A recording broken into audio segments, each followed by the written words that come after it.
Oil కూడా cold pressed ఆయిలే వాడాలి, లేదంటే నెయ్యి వాడాలి.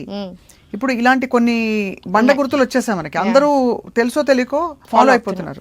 Do you subscribe to all of that? Last point అయితే 100% ఆయిల్ స్వప్న గారు. ఏంటది? కోల్డ్ ప్రెస్డ్ రూట్ ప్రెస్డ్ ఆయిల్సే వాడాలి. నిజంగా అంత మంచిది. సో నేను ఇప్పుడు ఇవాళ నుంచి రిఫైన్డ్ ఆయిల్ కంప్లీట్ గా మానేసి కోల్డ్ ప్రెస్డే వాడితే 1 month లో నాకు ఏం డిఫరెన్స్ తెలుస్తుంది బాడీ? మీకు అసలు లైట్నెస్ తెలుస్తుంది. మీరు ఇప్పుడు సరే ఫర్ ఎగ్జాంపుల్ మన ఇంట్లో చేసుకున్నంతసేపు మన మీద డిపెండెంట్, మీరు బయట తిన్నప్పుడు ఇంకో వదిలేసేయండి. బట్ ఇంట్లో చేసుకున్నప్పుడు మీరు ఓన్లీ కోల్డ్ ప్రెస్డ్ ఆయిల్స్ వాడుతున్నారు, మీకు అంత లైట్ అనిపిస్తుంది. మీరు ఎంత హెవీ ఫుడ్ తిన్నా మీకు లైట్ అనిపిస్తుంది. అదే సేమ్ మీరు రిఫైన్డ్ ఆయిల్తో చేసుకోండి, మీకు వెంటనే చాలా డ్రౌజీగా అనిపిస్తుంది, ఫేటీగా అనిపిస్తుంది, ఎనర్జీ లెవెల్స్ అమాంతం డ్రాప్ అయినట్టు అనిపిస్తుంది. అండ్ లాంగ్ రన్లో ఈ రిఫైన్డ్ ఆయిల్స్ యూస్ చేయడం వల్ల డెఫినెట్లీ హెల్త్కి అస్సలు మంచిది కాదు, అవునా? సో అది యాక్సెప్ట్ చేస్తాడు. ఘీని కొంతమంది ఏంటో విలన్ లాగా చూస్తున్నారు, నాకు అసలు అర్థం కాదు. ఘీ అంటే ఏంటి అసలు? అమృతంతో కంపేర్ చేస్తారు ఆయుర్వేదంలో.